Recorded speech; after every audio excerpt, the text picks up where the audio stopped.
Hey guys, how's it going? Let me know if the audio is good.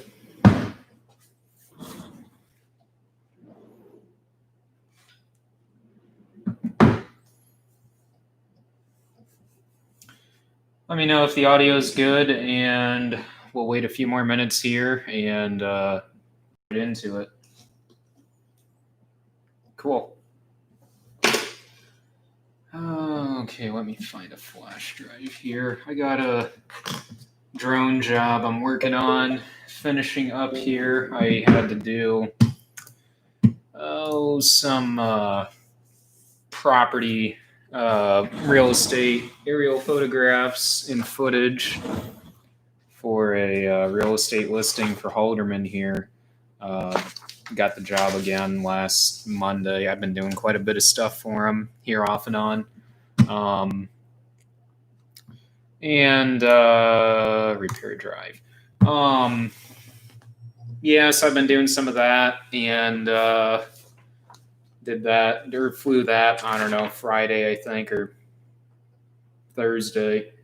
And I'm going to get everything piled up on a flash drive here and get that mailed out tomorrow. What the heck was even on this? Okay. So, $1 million rain. So, talking on that, we were dry for, I think I talked about that quite a bit in the last stream about how dry we were. We ended up getting a decent amount of rain here this past week. And I think a total somewhere in the 4 range, I would say 4 inches. So we were definitely needing all of that. I know a few neighbors were actually complaining about how much rain we were getting, and I found that to be pretty funny. I don't know. We were in a over 3-week drought, and they were complaining about getting 4 inches of rain, and it's just like, really, guys? I would take 4 inches in a heartbeat, but whatever. I mean, that's, I don't know, whatever. Beats a $500,000 loss. Yes, it does. I mean, put it this way: if we did not catch the rain that we caught last week, this stream would be the mood of this stream would be totally different. Put it that way. So, is there any new videos coming out this week? Yes, new video coming out tomorrow for sure. I know I said that last week, and I know I promised you guys all last week about videos and stuff. Tomorrow at 10 a.m., I can 110% guarantee there will be a video out, and there will be a video out on Tuesday, and there will be a video out on Wednesday. We will be starting wheat harvest. I'm not going to say a day because I know I'll be wrong or stuff will change. We're shooting for this weekend. We went and checked the wheat tonight, did some walk-in. I don't know, maybe Friday. We'll see. Rye will be shortly after that. So what the deal is on the wheat, we've got 2 wheat fields. If you guys paid attention in some of my videos, I've slightly mentioned that before and have talked about this wheat early on. The 30 acres of wheat that was dry land, we are actually not going to harvest. We are actually going to have a neighbor mow that wheat off and bale it because majority of that is not going to make over 30 bushel. At least we're 85% confident in that. And a lot of empty heads out there just because it dried up. So there's really no point in spending the fuel and adding more unnecessary wear and tear on the combine to harvest that 30 acres just to essentially be at a loss on that field. So the plan is there, like I said, is just to get that mowed off and baled. But the 40 acres that's irrigated, we are going to harvest, blow the straw back on. We are not going to drop the straw on that field because we would like to have the drill out there chasing the combine out of the field, essentially, with the pivot chasing the drill out of the field, getting double crop beans in. So, deadline for really double crop beans up here is typically, well, you want to really necessarily have them in between the 12th and the 15th. Anything after the 15th, for sure, you're really just, you might as well not even plant them. And I mean, 15th is even really pushing it. I should really back up and say the 12th of June. I mean, if you don't have them in by then, don't even bother with them. 95% sure we're not going to be doing any wheat next year. At least I'm done with it. I've told you guys countless times I've been done with it since last year's issue. But it's a give and take situation, I don't know. We do have 47 acres of cereal rye. The cereal rye should be coming off here sometime the following week. So that very first full week of July there will probably be, I don't know, probably this, I would say around the 6th or 7th of July, I would say we'd be cutting cereal rye. We got 47 acres of that, and as far as what the yield looks like, both the wheat and the rye, the kernels are small, so it's going to be really hard to tell on how that's going to yield. I know yields are definitely going to be down across the board, but I don't know. I don't know. I honestly have no idea how this rye is going to yield, but hopefully at least 50 bushel. I'd be very happy if it yielded anything over 50 or 50 or higher. So I don't know.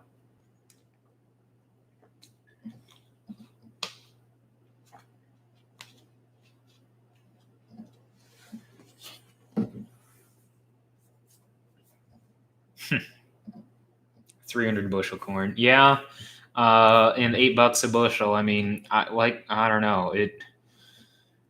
I doubt we will ever see that again in our lifetime. $8 corn. I honestly don't know.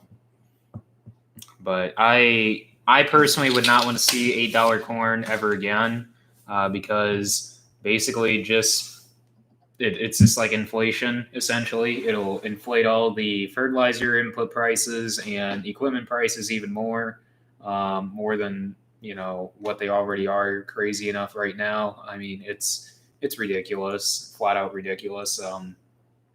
One thing I am considering, though, right now is I'm kicking around the idea of a skid steer. So I'll back up on this story. Last week, same day I went and flew this property for Holderman. Dad and I were talking about getting something for the 4020 as far as a 3-point mower. So we pulled into Knox down at John Deere, and we were picking up some parts for the G because we were fixing the carburetor on it and cleaning up all the varnish in it so we could actually get it running. Because essentially gas, if you let gas, just straight gas, set for a long time, really over a year, you're going to get bad varnish. You're going to get varnish pretty bad in the carburetor. And so I mean, it's just something we face. I mean, I don't know. We've talked about getting some aviation fuel, or I guess there's some marine Sta-Bil that you can get because if you use regular Sta-Bil, it completely rusts the fuel tank. So if you use marine Sta-Bil, however, supposedly, you're not going to have any issues with that. So we've never tried either. To be honest, I know you could get a 55-gallon drum of av fuel, but the price of that, I mean, to be honest, I've not priced, and neither is Dad, av fuel. So is it really worth it? Yes and no. I don't know. Maybe we'll look into it later this year. But anyways, we pulled into Knox John Deere, and they had a 5075E. Now, I don't know how familiar all of you guys are in here with John Deere utility tractors, but they had a 5075E. So you guys can look that up if you want, if you don't know what I'm talking about. 5075E cabbed utility tractor and a MX7 3-point mower. Again, if you don't know what I'm talking about, you can Google both of those. And they had some Frontier mowers there, quite a bit of other utility tractors, but basically both of those were sitting up there by the door and up by the parking lot here. And Dad and I got to talking, and it's just like, yeah, something like that, like a MX7 would be really nice to have, and something of that size of a utility tractor would be nice to have, even like with a loader also on it. I mean, it would be nice to have something smaller than the 4430 to maneuver around with in tighter spots and stuff like that, and do like smaller jobs, like say in the yard or something like that, or around the bin site here, and just odds and ends and small jobs. Like I said, just areas where you can't get the loader into, or it's just you're going to be way too hard on the loader getting into some of these spots.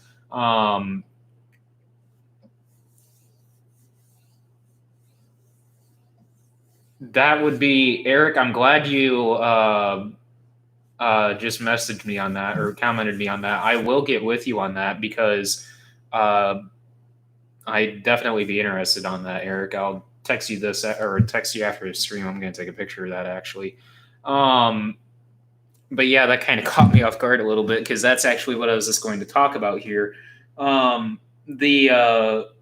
My only disadvantage I feel with having one of those is there's places, and I'll show you guys later this summer over at that river farm, which is by far my favorite farm. I love that river farm. I know our previous farm manager that had to been, we're pretty sure one of his favorite farms also, because I mean, it's just so cool being able to drive all the way around that farm, drive the whole riverbank, get in places where you can actually overlook the entire farm. There's 300 and there's, I think total, if you include the woods and everything, there's 320 acres, but 300 tillable. And we'd farm that half corn, half beans. So it's by far one of my favorite farms that we farm. But there's places out there, if you took the 4020 with an MX7 on it or a 7-foot mower for that instance, out there, there's places out there that you are not going to take the 4020 and get the mower down into because physically you cannot, and you would therefore get stuck or tied up, and you're just not, you just cannot maneuver the 4020 good enough to get into some of these places as you can with a skid steer. So I came up with, this has been brought up in discussion for about 3 years now about getting a skid steer. And I know I've had some dairy guys comment to me on this on Instagram when I was doing some posts about this, I think probably last year, maybe, when I was doing a lot of questionnaires on Instagram about why in the world would a grain farmer essentially need a skid steer. Well, frankly, we do quite a bit of brush work in the off season. When we get done with wheat harvest here, we're going to hit it hard back on Grandma's woods, and hopefully, I mean, there's an acre and a half, if you could even say that, left. So it's not going to take us long at all to tear the rest of that woods out, which would be really nice because someday I would like to put an irrigator on that. Essentially, it's 40 acres there, but with my grandma's house that she grew up in on that field, you take that out, there's about 4 or 5 acres there out of the corner. It's essentially a 35-acre field. Irrigated, you're probably looking at about 32. So that's if you drop a 3-tower pivot there in the center and do a complete circle there. Well, but anyways, we've been talking about getting a skid steer for about 3 years now, or about how it would be cool to have one. And it's just, it's so handy, the stuff you can do with one if you look into all the attachments that you can do or get for one. Um, Not to say that we're just going to buy one just to do brush work with. Obviously, mowing and stuff like that. Mowing would be a nice uh, addition to have for skid steer, being able to, like I said, substitute and take over to the river instead of the 40/20 with a 3-point mower on, and get down into places that you're definitely not going to think about taking a tractor down into. But if you had a track skid steer, you could definitely get down into some of these places. Not to say that they're wet. It's just more, I'd feel more comfortable having a track skid steer over something on wheels, especially with the amount of brush work that we would be doing. You're definitely going to want to have tracks instead of tires. So let me just catch up here real quick on the questions. I'll kind of just leave that there, and I'll answer some of your guys' questions that you guys got posted here. So get a skid steer for farm stuff, buckets, drill auger. But don't brush hog with one. We use an old John Deere utility loader, hydrostatic with JD Woods or bush hog. So that's you can do that. I mean, get a small utility tractor and brush hog with one. But like I said, there's places where I do not want to take a tractor because of the maneuverability aspect of some of the places where I would want to go to, and it would make more sense to use a skid steer for some areas that we would mow, especially going down the riverbank. The riverbank is shrinking and deteriorating due to the amount of snags that are in the river. Now, a snag is essentially a tree that has fallen into the river, diverting the water and changing the path of the water and causing it to cut into the bank and therefore undercut the bank, and also shrinking our lane that essentially we have along there that is used to help maintain and oversee the river. So there's places that you're definitely not going to take the HX20 or 20-foot batwing mower with the 4630. Now, if you watched any of my videos last year, you'll understand why on mowing on the riverbank on the river farm, how I had to back a half a mile, well, close to half a mile down the riverbank with the 20-foot mower and the 4630 with duals on. Now, with duals on a batwing mower, I mean, necessarily, we probably should have took them off. It was just us being lazy on that part, not wanting to take the duals off, even though it amounts to literally nothing but some bolts and they're off. I mean, it's no big deal, but we just didn't take the time to do it. So, so there's just places. Yes, you could take a 40/20 and a 7-foot wing, a 7-foot bush hog, and go out there and mow along the riverbank. Yeah, you could do that. But again, my thing is there's places that you're physically not going to take the tractor to, and or get the tractor down into, just because of some steeper slopes and stuff like that you can easily maneuver a skid steer down into. So I would take both. And the reason why I say that is because I could definitely see us mowing roadsides with the 40/20 with a 7-foot mower. So that's why I'm going to get with Eric definitely on that, because we priced the 5075E. Literally all I did was just text Matt, our salesman, and say, hey, saw that over at Knox. What's your guys' price on that? And what's your guys' price on the MX7? I believe, let me just pull up the text here to be completely white with you guys, I'm not even going to make that remark because of everything that's going on, but right here. So a MX7, so 7-foot 3-point mower. So if you guys, again, don't know what I'm talking about, you guys can pull that up on Google. MX7 John Deere rotary cutter. MSRP, and that's without putting a pencil to it, he said, and this is just off of the Build Your Own website, or buildergreenmarkequipment.com website for him, $4,685. Now, to me, that sounds high for a 7-foot 3-point mower. Now, granted, you could go with a Frontier mower, and I'm not bashing Frontier by any means, but this is just our overall opinion of them. Frontier is essentially the cheaper, you know, I necessarily wouldn't go with a Frontier. It's just a cheaper brand, I feel.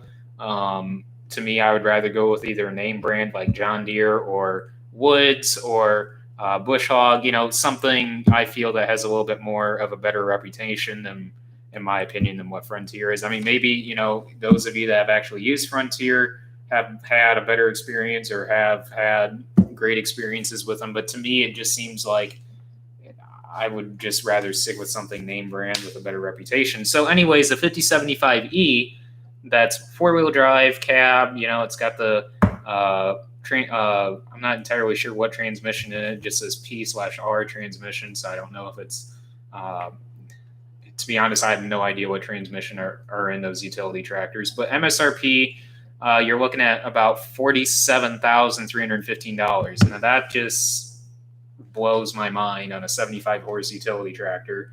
But you guys tell me. I mean, I don't know. I mean, what are your guys' thoughts on prices on that? I mean, to me, it just seems high, but I don't know. Especially for the mower, I was thinking around $2,500 for that MX7, but I was not thinking an extra $2,000 on that.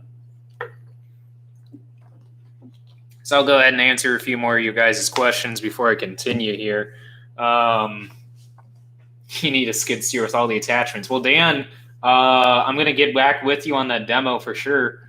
Not this week, but definitely next week, more than likely, after we get done with wheat. I wouldn't mind. I don't know if you guys have any grapples, because if we start in on that woods, I wouldn't mind demoing it with a grapple. Grapple and, I don't know, pallet forks and a bucket. I mean, that would be great.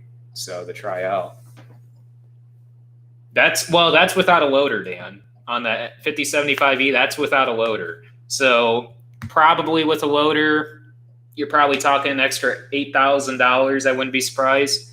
I know a neighbor got one, and I just kind of built it off the website based on a rough idea of what you'd be looking at, based on roughly what they got without physically looking at what they got, but just seeing what they got in a picture and not seeing up close for sure what they got, but just a rough idea of what that one was. It was fairly expensive. I mean, I'm not going to name any prices or anything on that, but it was fairly expensive for sure. But yeah, it's insane how much that would be.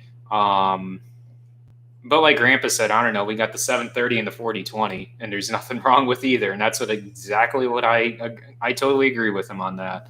And that's why I said like a 3-point mower would be still handy to have on the 4020. So what year is the 4020?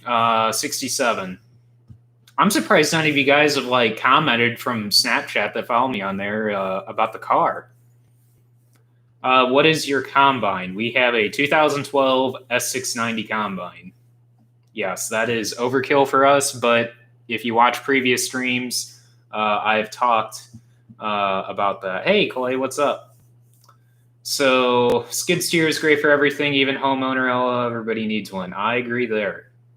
Do you have any corner pivots? So what do you mean by corner? Are you talking about like a corner system as in to make it easier going around some tighter corners here and there to actually extend the reach of your pivot? Or are you talking about something totally different there, Evan?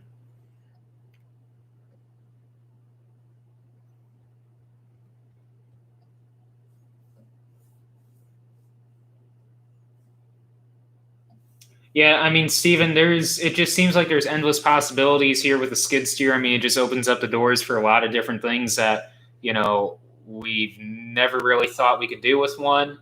So it all just depends, because I would be the one wanting to make the purchase. I mean, necessarily it's just more, it wouldn't really be the farm carrying the purchase. It would be totally 100% me on that. So it all depends on how the rye yields. I mean, if the rye yield's good that I have, which it's kind of a toss-up because that's actually rye. The rye I kept because that field of mine was actually going to go into corn, and that is a high sand field. And I said, no way in the world are we going to put that into corn because I'd lose my rear on that. especially this year. And I probably would have easily lost it this year with that 3 week drought that we had. Um, there was rye cover crop. Actually, so the funny thing is, if you guys remember my video last year of drilling beans in August, so I went in and drilled. I can't remember what I did first. If it was probably, I drilled the beans first. Those extra beans that we had at 450,000 or 500,000.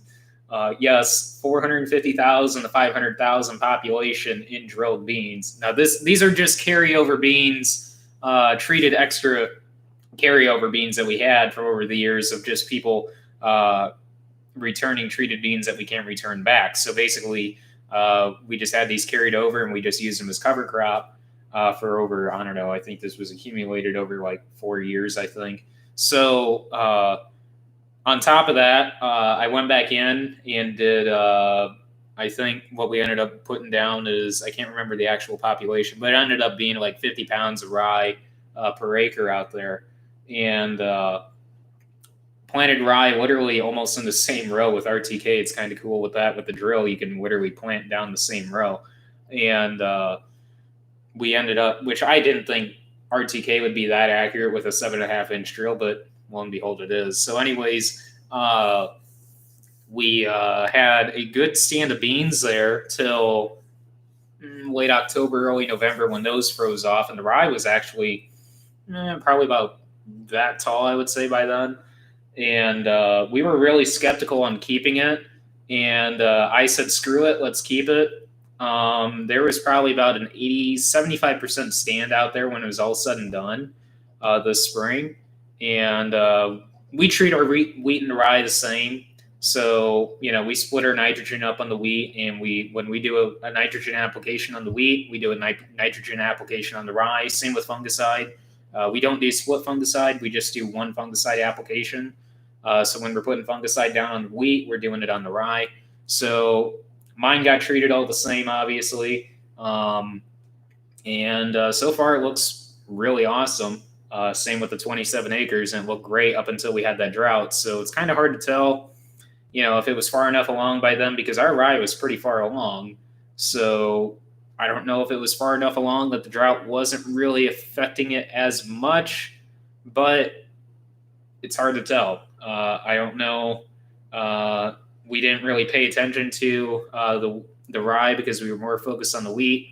And plus, there's really nothing you can do on a dry land field in a drought. So it's kind of like you just pray that rains. So I don't know. It just all depends on how my rye yields, if I'm going to do something or not. But it doesn't hurt to try something out and get a feel for something. That way, when something does come about, I've got a good or better understanding on what I want to consider then. So, yes, gravel bucket is awesome on woods and brush. Hey, yep, I agree. If you were to get any more acres, would you get another combine? So that was the original thought there. Back when we first started this custom work, we were going to get a 9870 and keep our 9650 for another year and get like a 9770 to run alongside it or something, maybe like another 9870, something like that. And run 2 combines, one over there in Wanaton, one there or on our acres essentially. And we just didn't do that because it just didn't make economic sense to keep the 9650 with an S690. That's like 2 polar opposites there as far as efficiency go. It just you've got like one of the smallest. I can't say it's the smallest, but one of the smaller 50 series combines that John Deere makes, and literally the largest of the S series that John Deere makes. Can't say it's the largest combine anymore because the X9 is now the largest, but that John Deere makes. But it just did not make economic sense to keep both of those. So I don't know. It just I doubt we'll ever run 2 combines. But like I said, never say never. We said that about the 9400T that one year, and down at the farm show, and lo and behold, in 2007 we ended up getting one. So it is at the end of a pivot, and that can go around corners. No, we do not have any corner systems. Quite a few neighbors do. We might consider seeing about adding something if we can to that 10 tower pivot that we have, the biggest pivot that we have, to kind of go around a neighbor's house that we farm around there and make it walk up to, or basically catch about, I'd say about, there's probably about 10 acres in there that doesn't catch. And see about catching another 10 acres. I mean, I know it kind of sounds crazy to put that kind of money onto an irrigator, but it's surprising how much that drags yield down on that 10, 13 acres there. When you're picking 250 bushel corn on the irrigated ground and you drop down to 130, I mean, that really, 0 to 130, I should say, that really sucks. So, especially in a dry year. I mean, if you got a decent year, I mean, you could be picking 160 off of that, maybe. So, how fast can you guys run your rye? We only go 1.1 to 1.3, and that is, and it's not because it's tall. It's more because of the fact that we want to do a good job threshing and getting as most amount of rye as what we can in a tank and get it as clean as what we can, because we do not screen our rye. We do not run our rye through a grain cleaner when we drill the rye or before we drill the rye or broadcast the rye or do anything. Now, we've had 0 issues having it run through an air boom machine by a custom applicator or now, I can't say we have had 0 issues with the drill. Obviously, you're going to get some plugging issues with the drill, which that's just no big deal. You're just going to have to watch the runs and essentially just monitor those and see if you have a plug. And if you do, just get out and unplug it. But we hit, as far as I know, we've had 0 issues by having our custom applicator broadcast that through his air boom machine. Now, he has done that with the spinner machine as well. Obviously, he would not have any issues whatsoever with the spinner, but as far as I know, none with the air boom. And we've done the samples have come out very, very well as far as very little pieces of straw or anything in there as far as in the rye samples. So that's why we just run 1.1 to 1.5. I mean, it's just not because it's tall. I mean, we do put Palisade on this to help regulate the growth of that, which it does help. I mean, right now it's about 6 feet tall, 5 feet. Well, I would say about 5.6 to 6.2 feet, I would say, in places. So, and surprisingly, with the Palisade, it does increase overall stalk strength. So it does make sure that it does not fall over, unlike a lot of other people's wheat, including wheat. I mean, we put this on wheat as well, and phenomenal job. No issues where the wheat's laying flat on the ground. So, like a lot of other neighbors' fields around in the area. So let me jump back in on the skid steer talk. So that is my opinion on that, as far as, getting a skid steer to do all these jobs and do stuff that we've never really thought possible that we could do with the equipment that we've had. So I'm considering, and I know probably Dan's still in here, the New Holland. As far as the New Holland, what model? Not really entirely sure yet.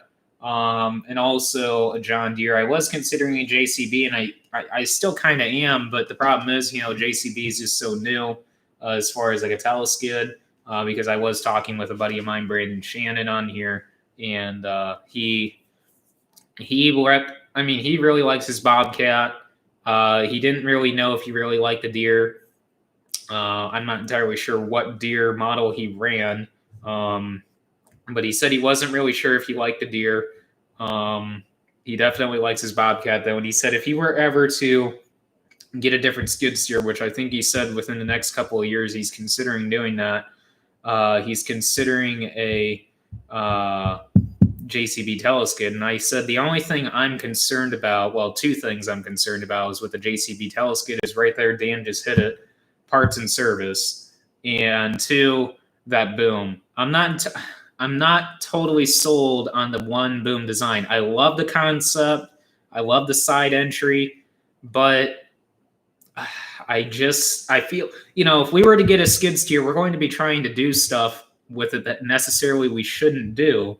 So, I just feel that one boom, that one or that one piece boom design on that right side, I just feel like there's a potential there that you could warp it, and it just, I don't know. So, but right now, definitely considering a New Holland or John Deere.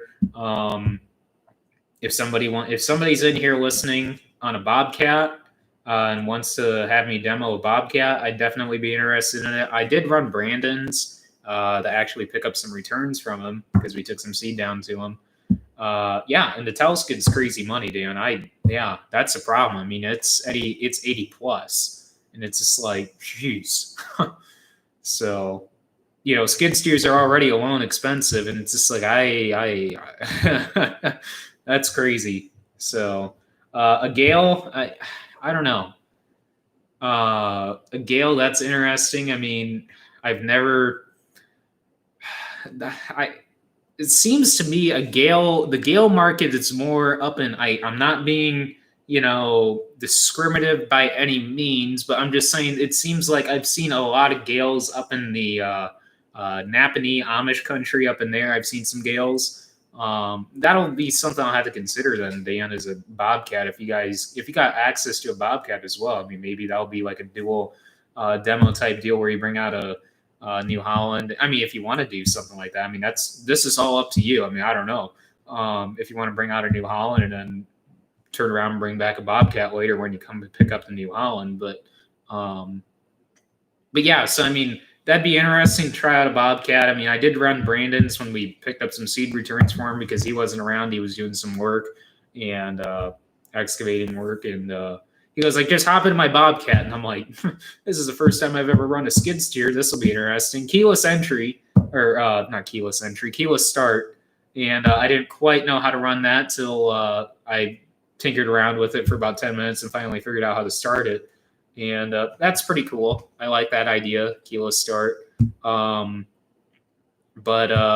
kind of threw me for a curve there about just getting the feel for it and how to run it and stuff. But I don't know. It's pretty simple after about 5 minutes of running it.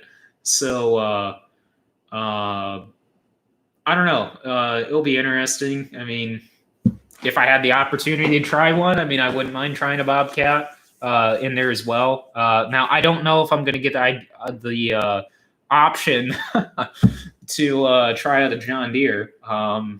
Like I said in the last stream, I had the opportunity, I should say the opportunity was presented to me 3 times on demoing an 8245R, because by God, we need to get an 8245R in the farmer. A John Deere salesman says, you need to get an 8245R. Well, that's all fine and dandy, but 3-hour corn kind of changes the equation on that, when everything's penciled out in the red. But would a 8245R be a nice replacement for the 4650?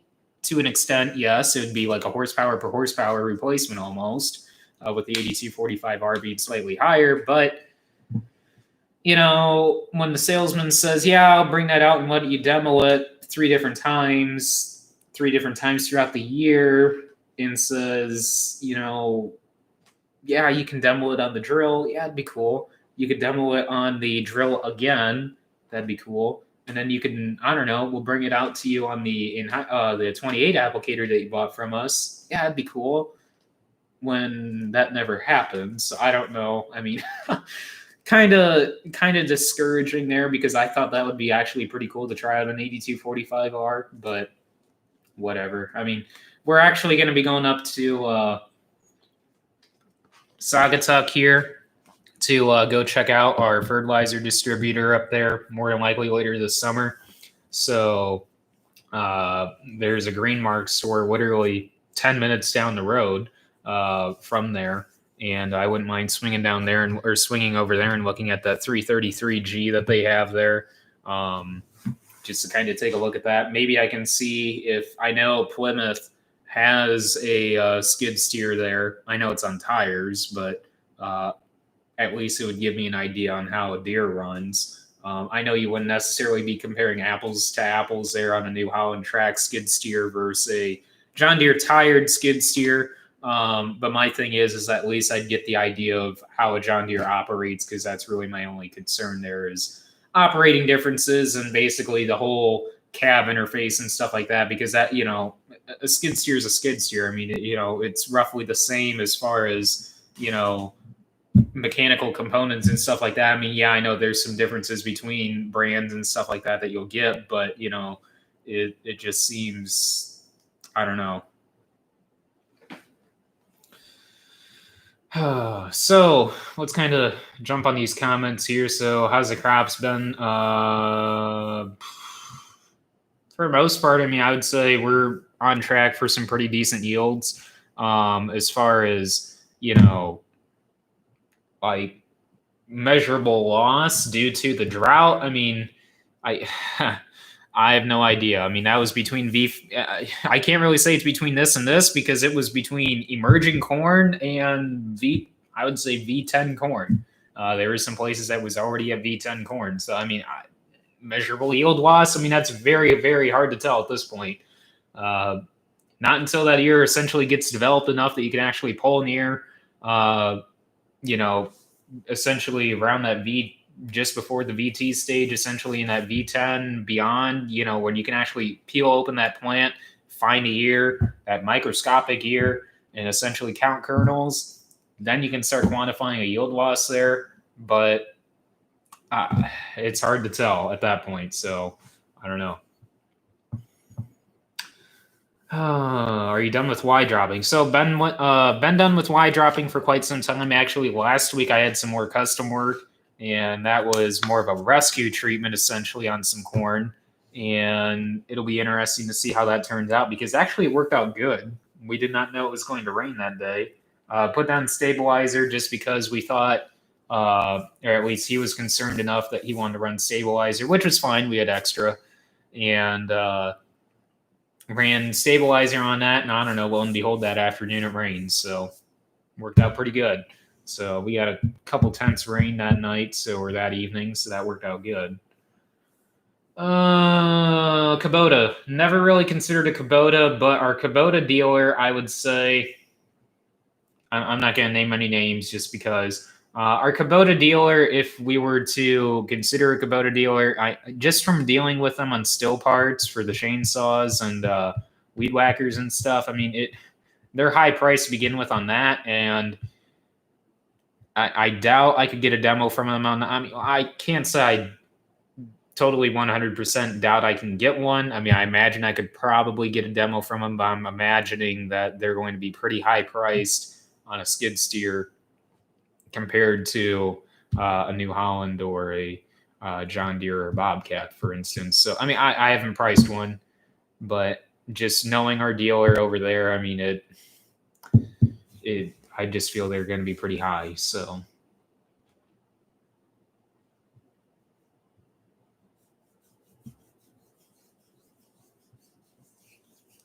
yeah, I don't know. I've heard Bobcats have pretty good visibility, Steven, but like I said, I've not run. The only skid steer I've actually run is Brandon's, and I'm not entirely sure what model that was or what year that was. I'm not, it was a pretty good skid steer. I mean, like I said, that's my first experience with a skid steer on Brandon's. So otherwise, I've just looked at them quite a bit at farm shows, and yeah.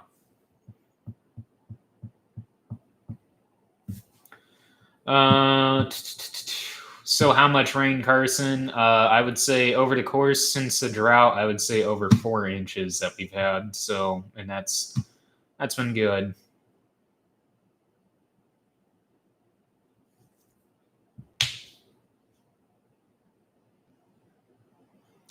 Just scrolling back through here on the comments just to make sure I haven't missed any of you guys, but JCP single boom is great. Your issue is more in your head. So I don't know.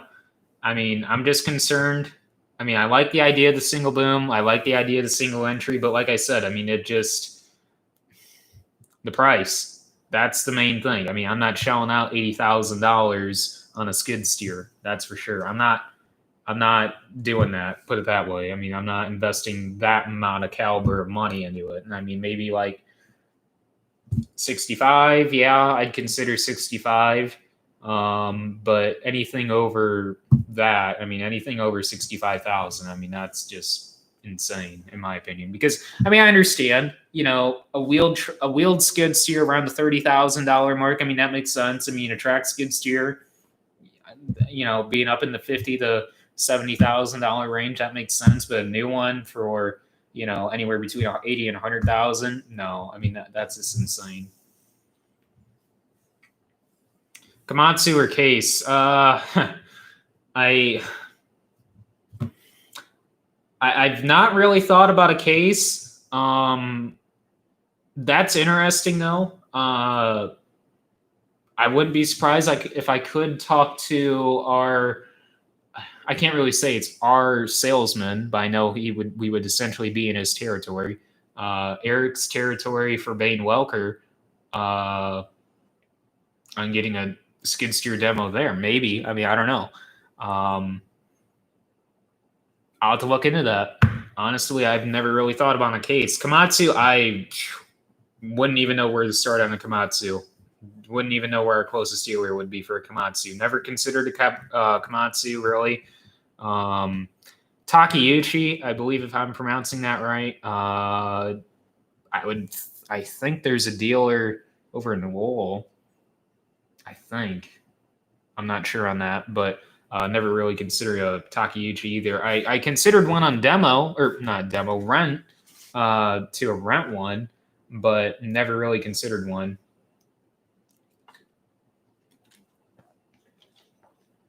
That's why I kind of figured, Dan, because it's just like Case and New Holland. I can't remember, when did they kind of get together and do like a CNH deal?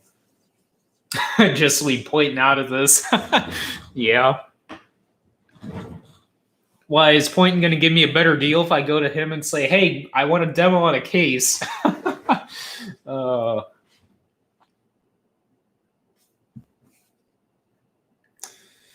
Yeah, don't have to worry about knee high before the 4th of July. Yeah, definitely this year we're gonna, not us, but there's gonna be some corn out there that's gonna be knee high by the 4th of July for sure.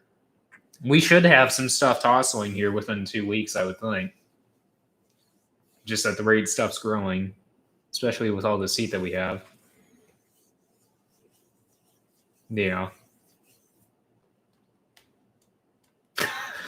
They got nothing.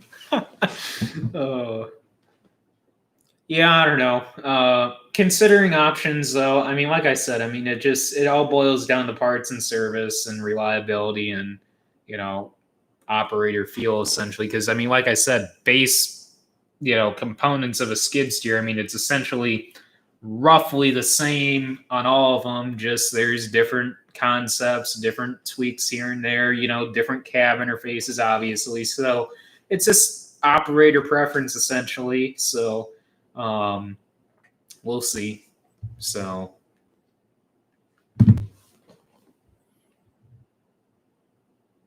most of our corn's at least 5 feet. Most of it, the replant's getting up there to knee high, so that's good. We plant all of our corn that we replanted. Our replant corn's 825. Reason why we did 825 is because we knew that would grow fast and canopy pretty quick. So now, if it was later season when we replanted, then we would end up doing 574 or 306 out there, or some, probably not 574 because we actually had some 506 in the shed, so probably 506 or 306. Personally, I'm not a big fan of 306 unless it's on really good ground. Bad experience with that on 90 acres of, I would say about 45% of it's, well, let's change that to about 52% high ground and about 48% decent low ground, and 306 just fell right on its face on high high ground there. Now, granted, we did go through a dry spell, last August, and I know that hurt it pretty bad, but when it has essentially a drought tolerant trait in it in order to help, protect against severe drought like that. I mean, yeah, I understand, when we go through a drought, you're not going to essentially have the Aquamax trait just crank the yield, but I mean, when you're picking some subpar 50 bushel corn, I mean, that. But, and then I don't know, when you get down in the low ground and it cranks up anywhere between 185 to 225, and that's, pretty common for that low ground. I'm like, wow, well, I can't really say it's pretty common. I mean, I would say top end on that field would be about 205. So, I mean, when we're cranking out upwards of 225 in spots with 306 out there, it's like, yeah, keep 306 on the better ground. That's for sure. If you're going to plant it, that's what we've seen. So 506, I mean, they're going away with 506. Technically, it's not even in our area this year, but we were able to source some for a customer from Ohio, because Ohio is holding on to it for this year, and then that's it. We went away from it this year just because they quit with it. But 688 was a replacement for that, and 506, that was bulletproof corn, bulletproof agronomics there, awesome corn.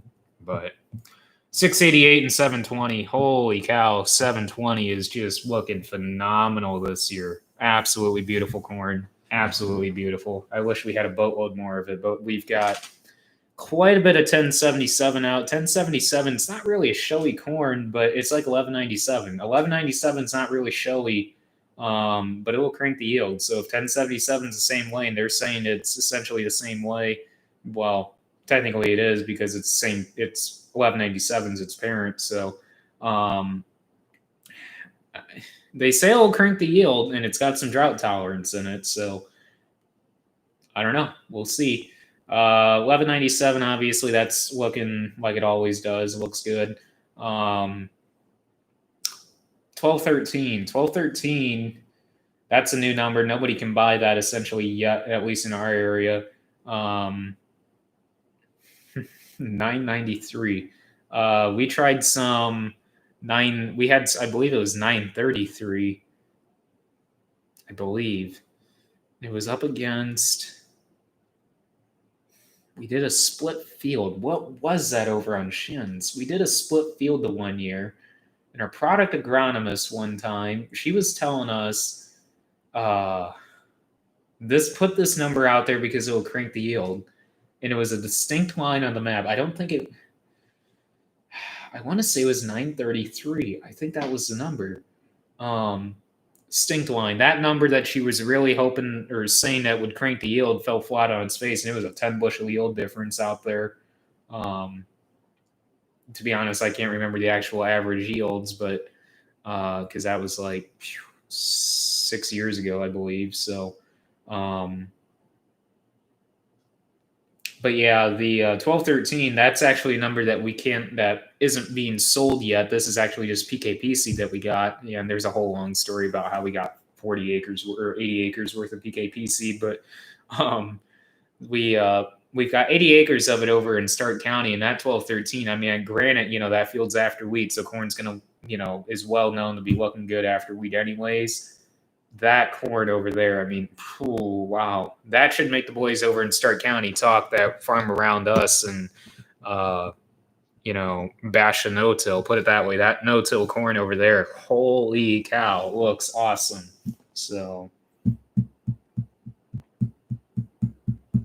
993. I can't say that we have had any 993. I want to say it was 933 was the number that we had, but yeah, 993. I don't think I've heard of that one. I don't think.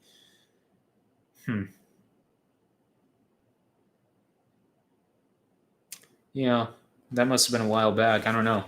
I want to say it was 933 was that number though.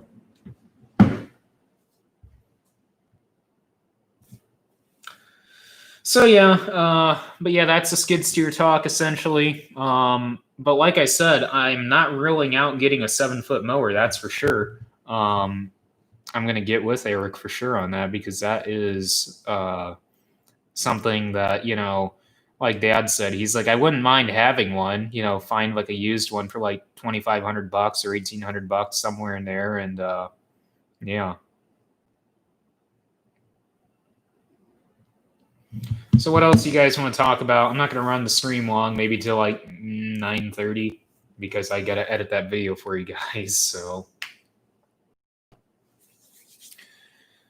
78 of you guys in here. That's pretty awesome. So wheat harvest, like I said, towards the end of this week. I'm going to get with Oxbow on that demo because they're actually going to be bringing out a sprayer. Probably going to bring that out next week, I would say. The Oxbow sprayer demo. Not sure if that's going to be like a 7550 or their other size sprayer. So, is your dad going to start filming? That's a good question. He's figured out how to use the GoPro to an extent. Probably not now, but later this summer, I'm going to kind of coach him on that and kind of get him going on that because he needs to definitely get in on this. So.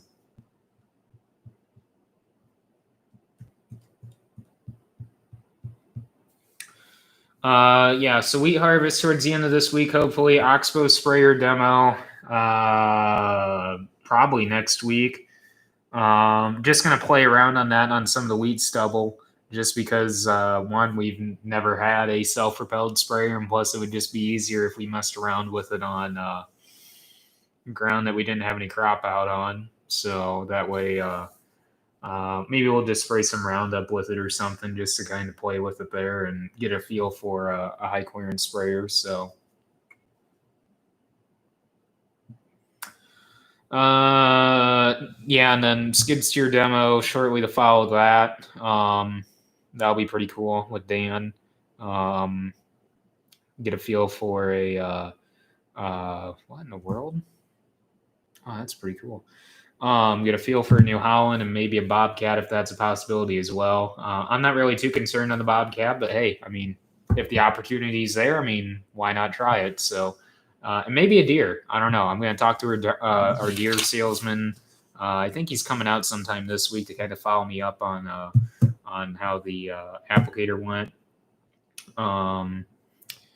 And because I gotta get a agitation valve ordered for that, and also a inductor system ordered for that, because of the amount of custom work I'm doing with that, I've had to crawl up on top of the tank and dump product in, like boron, stabilizer, some hydrohume, just because where I was filling up at for the custom work was at their locations, and they did not have an inductor on hand or on site, either on their tender or at their fill site.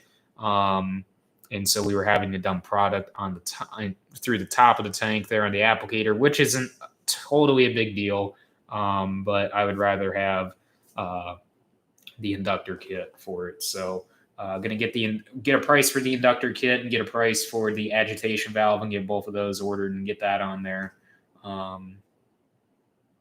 Maybe this year, I don't know. We'll see. So, but definitely before side dressing, obviously next year. So, but we still have some Y dropping left to do. Like I said, we're going to be doing Y dropping on the beans. That's kind of going to be on a down low subject, but I will have some videos out on that, and might not discuss totally exactly what we're doing on that because that's kind of something not a lot of guys do, but it's still an interesting idea to talk about there. So, what camera do you use? GoPros. All of them are GoPros. The drones are a Mavic 2 Pro and a Phantom 4 Pro. And then I've got, how many GoPros? 4 GoPros. 4 GoPro Hero 8. So, Next purchase on the farm.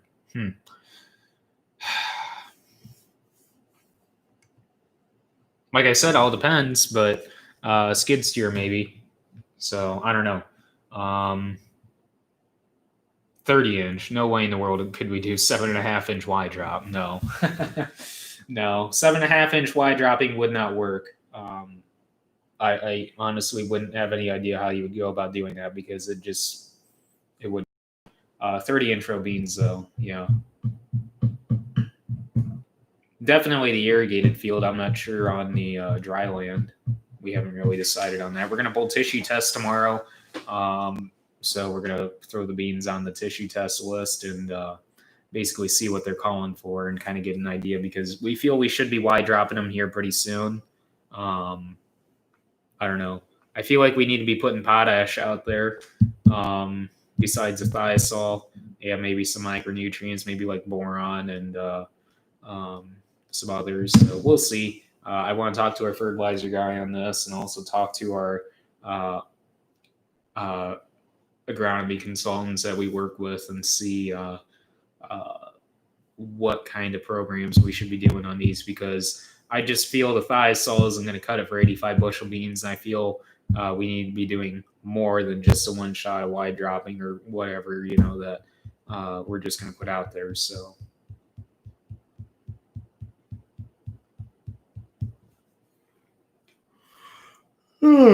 So what else you guys want to talk about?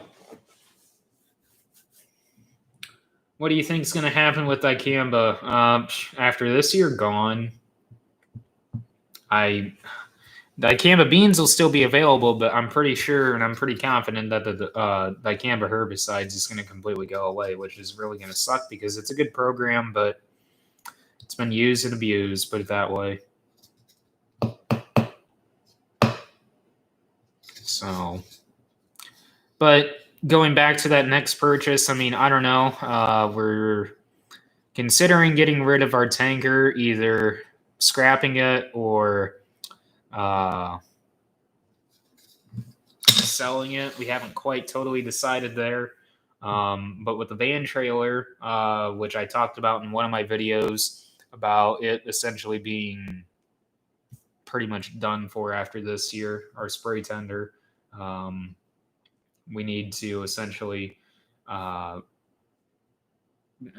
you're not selling that, put it that way. I mean, either burn it all off and just cut the suspension out from under it and keep the tandem axle back there for a possible another project if we ever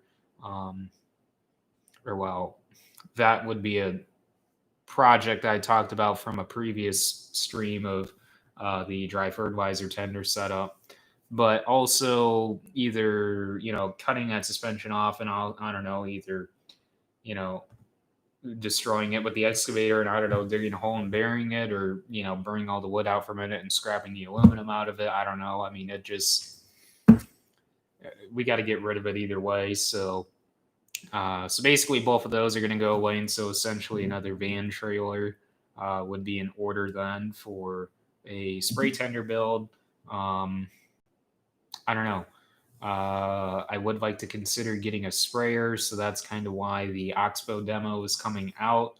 Not to say we're going to buy a new sprayer, because a new Oxbow, I think, is about $350,000, and I'm not wanting to spend $350,000 on a new sprayer. I mean, that's just insane. What I would consider, though, is I'm not really going to consider or say price range, but like an R4038 or an Oxbow. I mean, if there's like a used Oxbow out there, I mean, that'd be kind of nice. And so, but yeah, like Mark just said, scrap prices are still poor right now, and that's mainly due to the steel mills being at a low operating capacity right now. So I don't know. I don't know. And I don't know, like, say if you take the tanker to a scrap place and how particular they would have to be, or how particular they are on separating the steel from the aluminum or the aluminum from the steel. I don't know how particular they are on that. So that will be something. We talked to my uncle on that, and he wasn't really sure on that, but we have a good friend of ours that we can talk to on that he would know for sure who to call essentially to find out info on that. Because I don't know if we would have to remove the whole barrel from that and then also cut the suspension out from under the tanker if we were to go about scrapping that. I don't know how particular they are on steel. If you can just scrap that whole trailer. I mean, I know some places you can, but my thing is we would want to get the most bang for our buck as far as if we're going to scrap it. Um, but potentially we could sell that. The speaking of selling things, more than likely we're going to sell the anhydrous applicator. So if any of you guys are in the market for a 15 shank anhydrous applicator, let me know, or email me, message me on social media, whatever. We will be having more than likely the 15 shank anhydrous DMI applicator for sale here. Not going to advertise it now because it just doesn't make sense to advertise it right now. But more than likely, sometime this fall, start advertising it just because, or early fall, just because it would be a good time to consider for guys buying one for fall anhydrous. So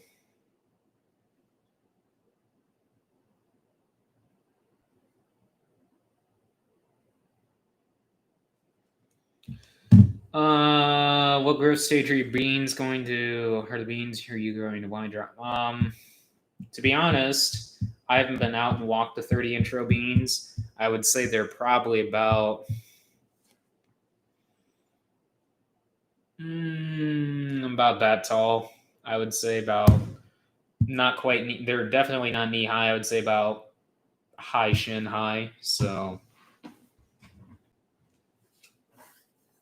I don't know. Like I said, I mean, we're not entirely sure if we're going to wide drop them this week or not. So it's just one of those things where we got to kind of consult with some people and our fertilizer guy that we work with now, or well, we've essentially been working with just kind of behind the scenes, but now more face to face now, and talk with their agronomy consultants on uh, thoughts and programs and stuff like that in order to get 85 bushel beans, because I just feel thiazole isn't going to be cutting it, and I feel like a K-thiol program maybe would be in order with some microbes and stuff like that. So potash and sulfur and boron and maybe some calcium, because I've heard throwing calcium out there would be a good idea. So I don't know. So how much rain did he get? I know that's the question of tonight, but total since the drought, I would say over 4 inches as far as like a quantifiable amount for sure. I mean, it's somewhere over four. So, and that was very much appreciated to have. I mean, we had some very, very ugly stuff going there for a while. So I'm glad that we got some rain. Actually, we did get some rain today. We got about, it wasn't even really a tenth. It was more just a sprinkle, but down where the wheat is, we actually got a quarter of an inch. So, well, quarter of an inch in some spots and 4/10 in another. That's all within a half mile between two neighbors that we talked to. So, but up here we got like a sprinkle. That just goes to show how spotty rains are. So, what else you guys want to talk about for the next 15 minutes? How long was your drought? Like I said, it was probably about 3.5 weeks there. We had at least no measurable rain whatsoever. Could have been potentially longer, maybe close to a month, but fortunately we were able to catch some rain there. 50 bushel an acre. Wow, that is. Ew. Ew. I'm hoping our wheat makes 80, but yeah. No, that's exactly how our wheat is, Bill. Usually around 85 to, well, 95 to 115, I would say normally is our wheat, but I don't know. I'm hoping 85, but I'm thinking it's going to be down around 70. So I'm not really going to throw some actual figures out as far as total cost, the van trailer was fairly cheap. Yeah, that's what we're afraid of, Bill, that our wheat got hit pretty good by frost. So when will we start cutting? Towards the end of this week, maybe. Maybe. The two Endura, well, I should say three. Three Enduraplast tanks were fairly expensive. That cost more than the van trailer. The 2-inch pump, well, we already had the 2-inch pump. We took that off the tanker. 3-inch, that was pretty expensive. That was like a couple $1,000. 22, I want to say. And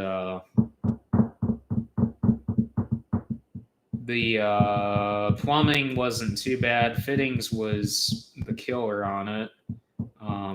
3-inch fittings are pretty expensive. But yeah, it was. We probably could have bought a decent used tanker, not a nice one, a cheaper used tanker for what we have in it, but it's definitely worth it. I would take this over a tanker any day for tending our liquid. Now, I would still get a tanker to get bulk loads in the off season when we're getting to store fertilizer here at the farm. You know, I would use a tanker and not use our van trailer, but for tending purposes, I like the van trailer. So, how close are you to wheat harvest? So, like I said, towards the end of this week. Yeah, I haven't really talked with Alex, but it sounds like from his posts that they're pretty much done down there. So, ooh, 30 bushel wheat. Wow. Ooh, ooh, ooh, ooh. So, how many bushels does your grain system hold? That's funny you should say that. I was actually just in the bin earlier today, in the 20,000 bushel bin. We've got a 20. The smaller bin is 20,000 bushels, and you'll hear me refer to that in the videos called the South bin. Basically, we call each bin basically the larger bin, which is on the north side, the north bin, and then the smaller 20,000 bushel bin on the south side, the south bin. So the south bin holds 20,000 bushel, and the north bin holds 42,000 bushel. Has a 42-foot bin, and the 20,000 bushel bin has a 36-foot bin. Diameters I'm talking there. So the holding bins, the north holding bin holds 3,700 bushel, and the south holding bin holds 3,200 bushel. We actually have a screenings bin in between there. Excuse me. And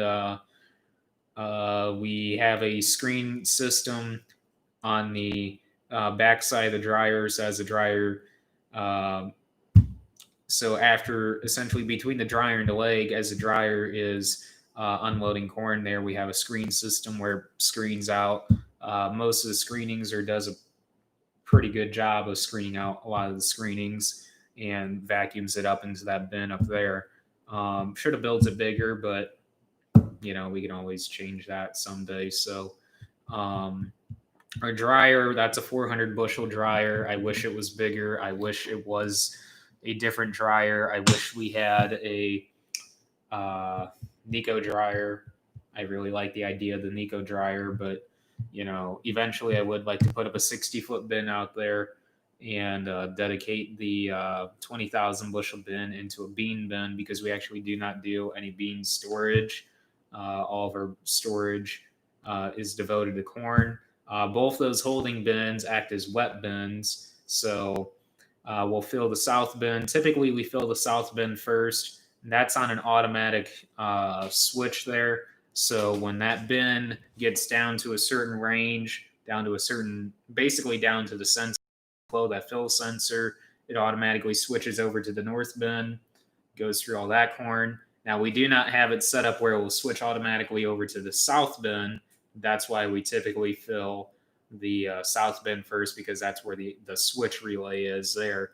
We never set it up to switch back to the south bin. So fill the south bin typically first. let that go down, switch over to the north bin, go down. So then we would have to manually switch that over to the south bin in order to get it back to switch over to the north bin when the south bin runs empty again. So pretty cool there. Our pit, we actually have a dump pit out there. That's why we have two legs. The dry leg. So the dry leg is coming off the dryer there, and then we have the wet leg there for the wet pit or for the pit.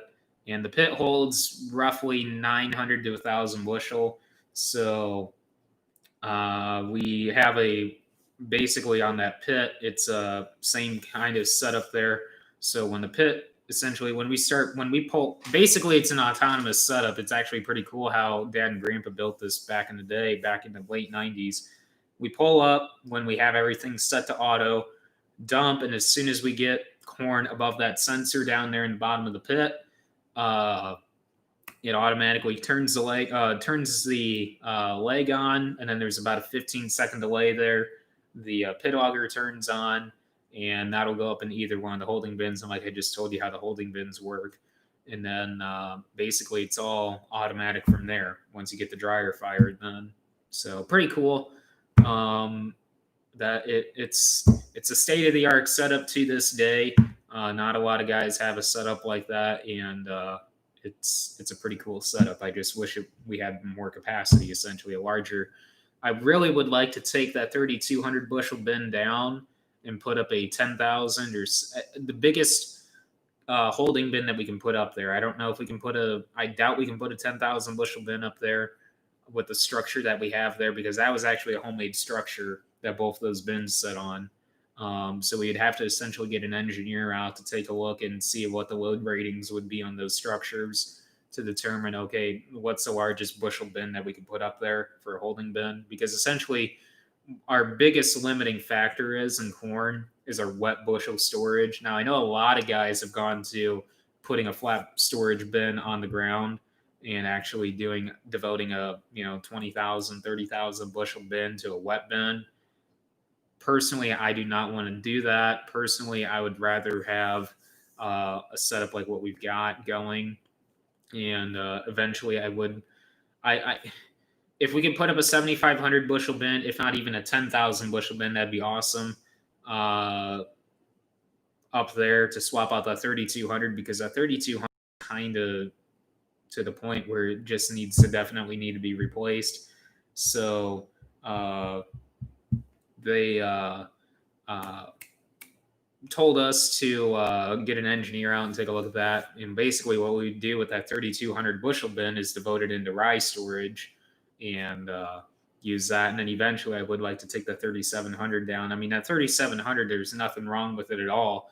But eventually someday within time, take that down and replace it with a larger bin as well for storage, just increase our overall drying capacity for wet storage. So basically we'd be looking at anywhere between 15 and 20,000 bushel storage there, depending on,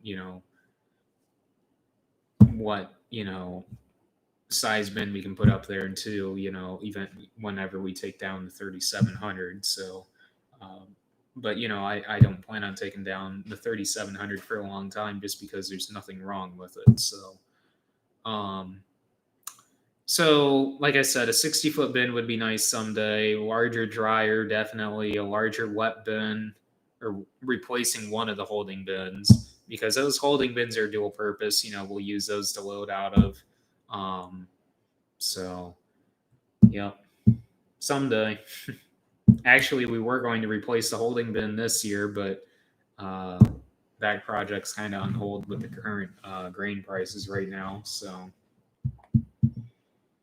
we have 70 acres of wheat out. 30 of it we're actually not going to cut whatsoever, because it's not going to be worth it to cut. But we do have 40 acres we are going to cut that is irrigated, and that we are actually going to do double crop beans on. And then we have 47 acres of cereal rye. 20 of it's mine, 27 of it is Dad's. So, and then that's it. How long have you guys been no-till? What was your biggest challenge switching over? So that would be a good question for Dad. as far as what was the biggest challenge of switching on no-till or grandpa. So we've been no-till since the late 80s, mid to late 80s. So 15, about 35 years, I would say. We've been no-till. Saw you guys on the highway and I was going to the hospital. So whereabouts were we on the highway then?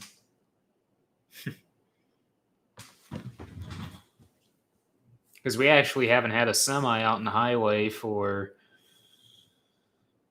well, we haven't hauled any corn for a while, and plus we haven't been hauling up to the port. So if any corn that we've hauled out has been up to Union Mills, so we actually really haven't been out on the highway. So unless you just seen our green truck or the blue truck out in the road or my truck.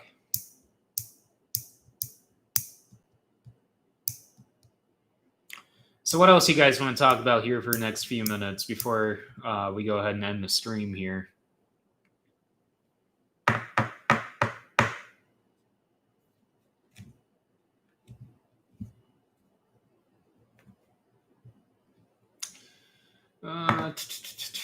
Scroll back through the comments here and take a look real quick. Oh, man.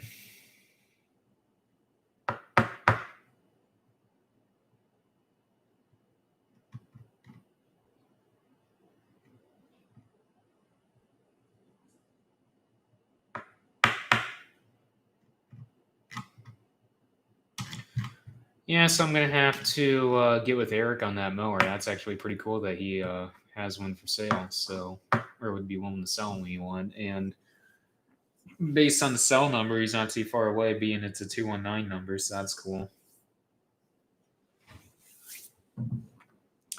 So, like I said, video out tomorrow, video out Tuesday, video out Wednesday. Excuse me. Video out Wednesday. We'll see from there. Just all depends on how the week progresses here, what we decide to do. I don't know. So we got it all figured out on the rye storage. We're going to get some wagons from a neighbor, and between that and the grain cart, we'll be able to hold majority of our rye. So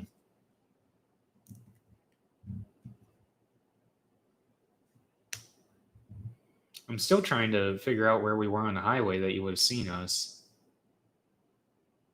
I don't know. So how's it going, Alan?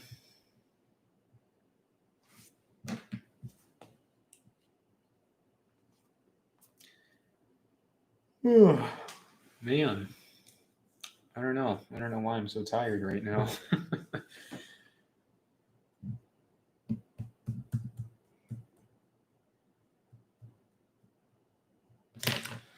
Well, since you guys are pretty well dead in the comments right now, I don't know what the deal is with that. I guess we'll go ahead and end the stream here pretty soon. Small grain goes straight to market in Minnesota and doesn't get stored. Yeah, we don't store any wheat here.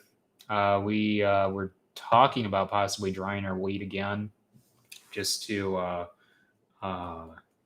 get it off quick, but we'll see.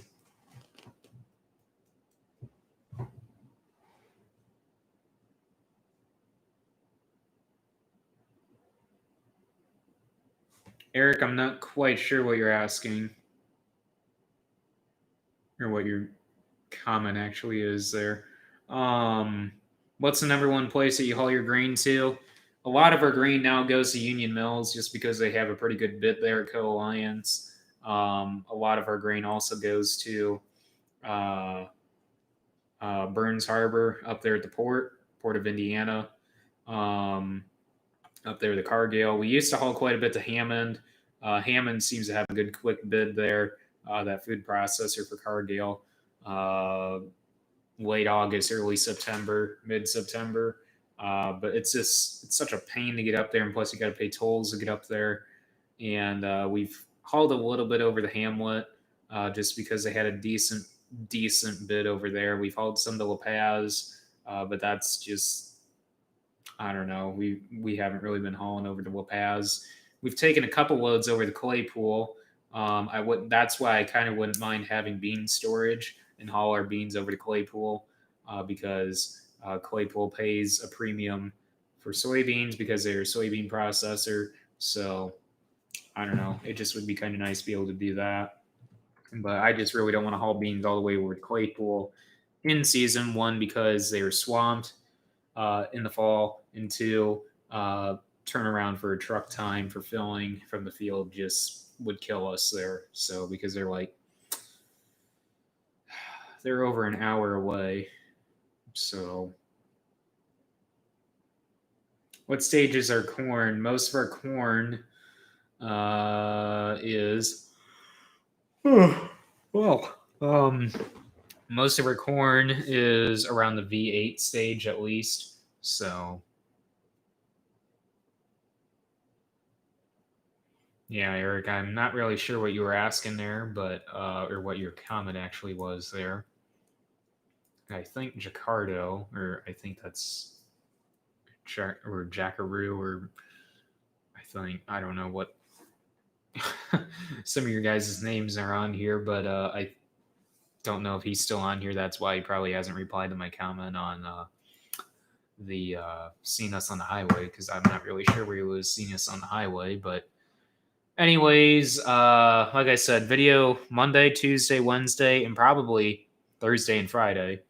Just depends on the weather and what we end up doing. So I guess we'll go ahead and end the stream now. Thank you guys for tuning in. Thank you guys for watching. Don't forget to leave a like on your way out. I appreciate all you guys tuning in and listening. Don't forget to order any merchandise, Werner Farm merchandise, on the Werner Farms website. That can be found down below in the link in the description. And don't forget to follow me on Instagram, Facebook, and Snapchat. Links for all those are down below. And I will catch you guys in the next video and catch you guys in the next stream, which will be next Sunday around 8 o'clock. Thanks for watching, guys.